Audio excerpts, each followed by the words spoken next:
Technology Hall of Fame of Georgia. A sense of identity and place. The genetic connection between the past and the future. Dreamers believe, doers achieve, united by identity, place, and a common spirit that drives them together and relentlessly forward, the spirit of innovation. Is it really in the Georgia technology industry's DNA? It was the 70s. A car cost around $3,000 and gas 52 cents a gallon. Big hits at the Varsity were a chili dog and Bye Bye Miss American Pie. Rich's department store sold high style as well as homegrown produce at the club market on the street. Agriculture was a major Georgia industry, cattle was king, and the state's governor was a modest peanut farmer. Suddenly, a new era arose from nothing more than a common spirit of innovation. Georgia's technology economy had begun. Mainframe computers were exotic and reserved for deep pockets. It was 1974 when Georgia Hall of Fame inductee Dr. H. Edward Roberts introduced the Altair, the first personal computer that sold thousands. Georgia Hall of Fame member Dennis Hayes built the Smart Modem, ultimately the industry standard. Peachtree accounting software was being created by Fame member Ben Dyer and others. A dynamic trio of further Fame inductees, John Imlay, Bill Goodhue, and Donald House, were growing more an industry revolution than a mere company called Management Science Atlanta. MSA, a visionary's launchpad that spawned not only global corporate success, but also a long lineage of future Georgia leaders of high-tech companies for decades to follow. Other Georgia pioneers of the 70s spawned notable tech companies from association with Scientific Atlanta, and all were inducted into the Hall of Fame during the decade of the 90s, including Glenn Robinson Jr. and Dr. John E. Pippin. Others remained at the company to execute truly pioneering technologies, including Dr. H. Allen Eckert. Independent entrepreneurs spread the spirit of innovation across the state, including inductees Jacqueline Ward, Parker Petit, and James Edenfield, who took startup ideas and grew them into enormously successful companies. At the close of the 70s, Hall of Fame member Governor George Busby helped establish the Advanced Technology Development Center, along with major technology force Georgia Tech. By the early 80s, around the time the IBM PC was introduced, a new generation of Georgia-born and bred technology companies emerged.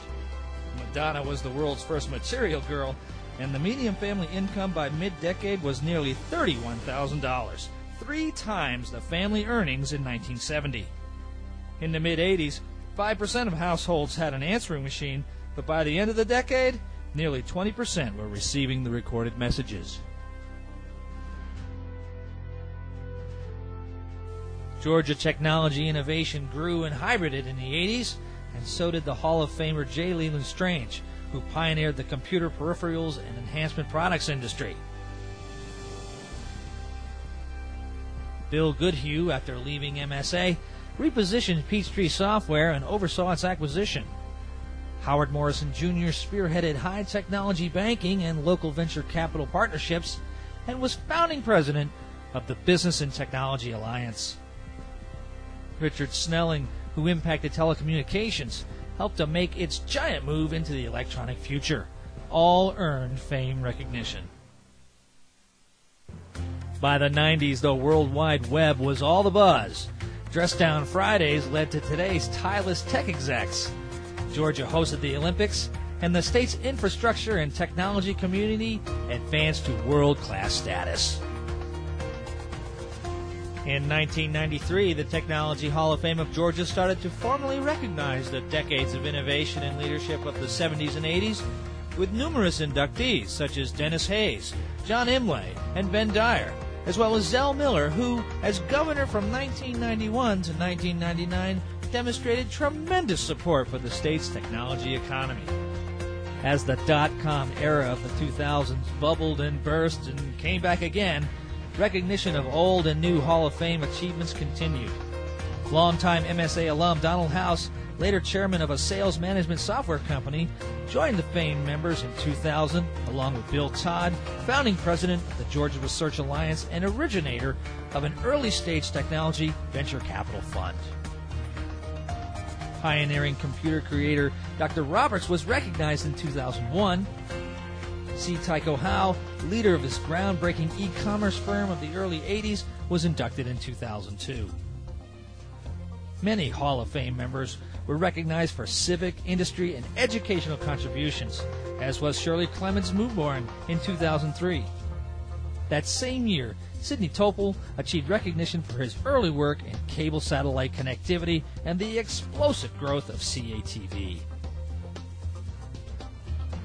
2004 inductee Charles D. Mosley was recognized for his investment banking leadership in the 70s and his investment company formed in the 80s. Inductee Gary Betty was selected in 2005 for taking a small ISP to major national brand success, and that same year, Said Mohammedoun was chosen for his acquisition and merger accomplishments. Then in 2006, Thomas Noonan, co-founder of a leading global provider of information protection software and a homegrown Georgia technology community startup, Super Success, was selected. The lineage of innovation cannot be denied as its spirit continues into our future. Pioneers and innovators all played diverse roles in shaping Georgia's global technology economy leadership of today and will tomorrow. Inventors, engineers, entrepreneurs, investors, and government leaders, united by the legacy of our past and the innovation that is in our DNA. Georgia is the Technology Hall of Fame.